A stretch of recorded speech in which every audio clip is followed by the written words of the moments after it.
इमरान खान पुरअज़म चेहरे, पुरएतमाद चेहरे, बहादुरी के साथ जिस तरह उन्होंने अपना मौक़िफ़ बयान किया, यह पाकिस्तान की तारीख में एक मिसाल बन जाएगा। जिस शख्स पर 200 मुकदमात हों,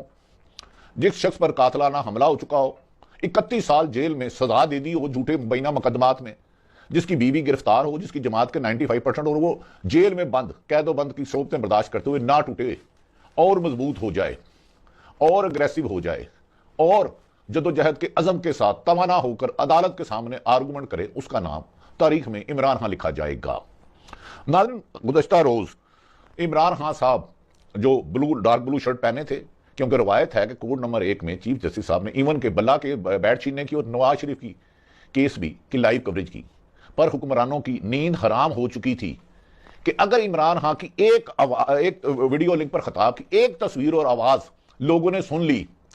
तो ऐसा तूफान आएगा कि लोग एक झलक के लिए तरस रहे हैं।